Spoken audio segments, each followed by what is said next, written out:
मैं किशोरी उमर बीमारवी की टीम पिथौरागढ़ के द्वारा डिस्ट्रिक्ट हॉस्पिटल पिथौरागढ़, महिला हॉस्पिटल और बेस हॉस्पिटल का भ्रमण किया गया है और जिसमें हमने मरीजों की समस्याएं सुनी और स्टाफ की, जो डॉक्टरों की जो अलग अलग क्या समस्याएं हैं, क्या दिक्कतें हैं उनकी, और इन सारी समस्याओं की जब हमने पड़ताल की और उसके बाद जो डॉक्टर केसी भट्ट सर हैं, ये हैं प्रमुख चिकित्सा अधीक्षक हैं, जिनसे हमने कई तरह के सवाल पूछे हैं और उन्होंने जवाब देने की कोशिश की है। यह वीडियो एक उनका इंटरव्यू है और एक ऑडियो इंटरव्यू है जिसमें हमने कुछ सवाल जवाब किए हैं और आप इस वीडियो को देख सकते हैं, जिसमें आपको पता चलेगा कि उत्तराखंड में और डिस्ट्रिक्ट पिथौरागढ़ में स्वास्थ्य सेवाएं किस तरह काम कर रही हैं।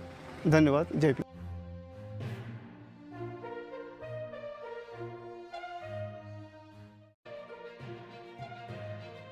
आज जो हमारे साथ हैं ये प्रमुख चिकित्सा अधीक्षक हैं, डॉक्टर केसी भट्ट सर हैं। सर, स्वागत है हमारे चैनल में आपका।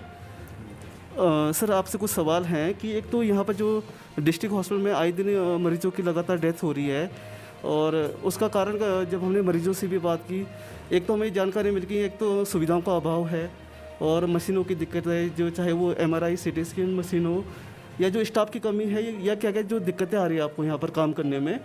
और जैसे कि और ये हमें पता चल रहा है कि जो ब्रेन हेमरेज के आए दिन उन मरीजों की डेथ हो रही है, तो इसके लिए आप लोग जैसे कि जो शासन को भेजते होंगे या जो भी कार्रवाई करते होंगे, थोड़ा इसके बारे में बताइए सर। नहीं, पहले तो ये चीज़ मेरी समझ में नहीं आया कि आप कैसे कह रहे हैं कि रोज़ यहाँ पर डेथ हो रही हैं।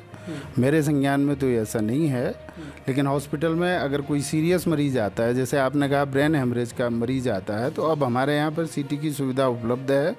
उनके CT हम कराते हैं, लेकिन हमारे पास न्यूरो सर्जन CT के बाद अगर उसको हेड इंजरी भी है तो उसके लिए न्यूरो सर्जन की आवश्यकता होती है। न्यूरो सर्जन हमारे पास नहीं है, इसलिए पेशेंट को हमको रेफ़र करना पड़ता है। अगर उसको हेड इंजरी डिटेक्ट होती है या हेड इंजरी उसको निकलती है CT की रिपोर्ट में, तब हम उसको हायर सेंटर न्यूरो सर्जन के लिए रेफ़र करते हैं। जी।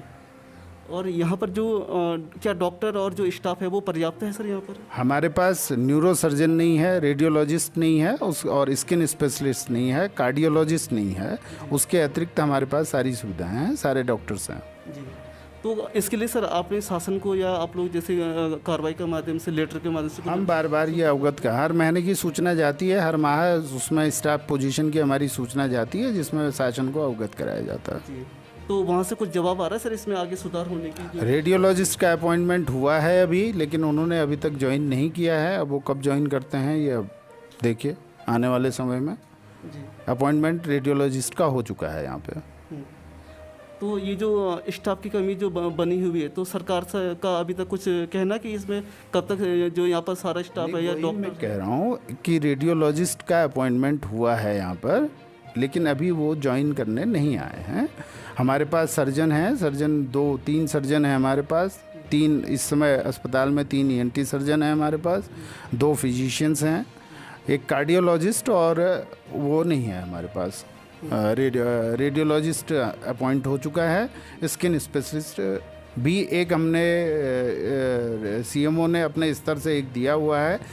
और ये जैसे कुमाऊं का सर ये बताया जाता है कि एक बड़ा हॉस्पिटल है, पिथौरागढ़ के आसपास के जो डिस्ट्रिक्ट के लोग हैं, यहाँ तक कि नेपाल से भी कई लोग इलाज के लिए आते हैं। तो यहाँ पर जैसे जो MRI मशीन है या जो स्टेप की जो हमारे पास CT मशीन उपलब्ध है। CT हमारे यहाँ शुरू हो चुके हैं, जो कि बेस हॉस्पिटल में लगी हुई है, तो उसमें CT हो भी रहे हैं। और ये MRI का कुछ है? MRI अभी नहीं आया है, अभी तो CT अभी नया CT लगा है। MRI के लिए अब देखेंगे, थोड़ा सा इंतज़ार करते हैं। MRI नहीं है, लेकिन MRI आने का भी हमको बेनिफिट तभी मिल पाएगा जब हमारे पास न्यूरो सर्जन होगा, तो उससे पहले हमको न्यूरो सर्जन चाहिए होगा।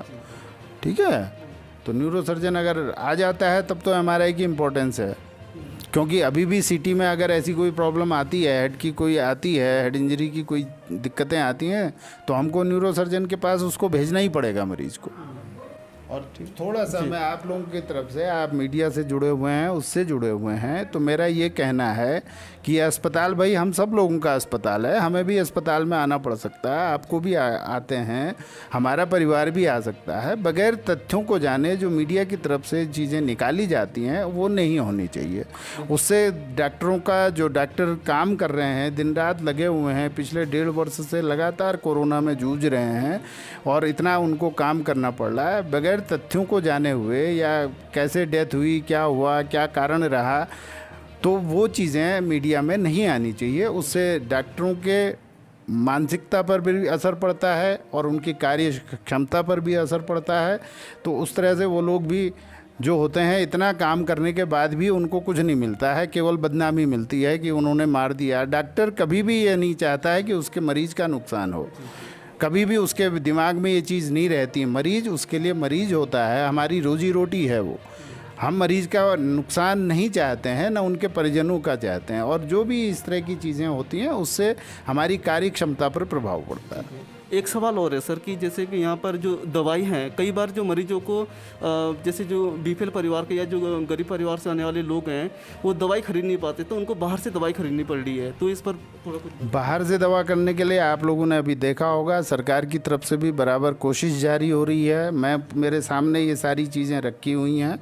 मैं भी चाह रहा हूँ को, और जो हमको वहाँ से ऊपर से दिशा निर्देश मिले हैं कि आप जेनरिक औषधि, जो प्रधानमंत्री जेनरिक औषधि केंद्र हैं, लेकिन अभी हमारे पिथौरागढ़ ज़िले में प्रधानमंत्री वाला कोई स्टोर है नहीं। जो हमारा स्टोर है जेनरिक स्टोर, वो रेड क्रॉस का है, वो प्रधानमंत्री वाला स्टोर नहीं है। तो उसके लिए मैंने सीएमओ साहब से बात करी है। अगर वो स्टोर यहाँ पर खुल जाता है तो उससे हम दवा लेके अपने स्टोर में सारी दवाइयाँ उपलब्ध करवाएंगे। मेरा आप लोगों के माध्यम से जनता से भी ये अपील है कि चिकित्सालय में जिनके पास भी हमारे अटल आयुष्मान कार्ड हैं या प्रधानमंत्री कार्ड हैं, उनका मुफ्त में इलाज होता है। और उसके लिए हमारे ज़िले को 2 बार सम्मान मिल चुका है। प्रशस्ति पत्र आप सामने लगा हुआ है, मैंने खुद लिया हुआ है, ये पिछले साल का है। और इसमें हमारा अस्पताल इस बार भी सेलेक्ट हुआ है। तो जो भी फ्री जो ये है हमारा अटल आयुष्मान योजना वाला कार्ड है, जिसके पास है उसको सारी दवाइयाँ यहाँ से उपलब्ध होती हैं इंडोर में, जब वो भर्ती होता है यहाँ पर। और उसके आगे के लिए अब हमारे स्टेट गवर्नमेंट ने हमसे कहा है कि भाई मरीज़ को यहाँ से उपलब्ध कराएं आप जन औषधि केंद्र से। प्रधानमंत्री जन औषधि केंद्र अगर यहाँ पर हो जाता है, ऑपरेट होता है, वैसे मेरी बात हुई है 2-3 जगह, मैंने चंपावत ज़िले में बात करी है, अगर वो दवाइयाँ हमको उपलब्ध होंगी तो हम अपने स्टोर से उपलब्ध करा देंगे। धन्यवाद। कोशिश कर रहे हैं, इन चीज़ों के लिए हम कोशिश में लगे हुए हैं, अपनी तरफ से हम पुरजोर कोशिश कर रहे हैं। थैंक यू सर, हम समय निकालने के लिए।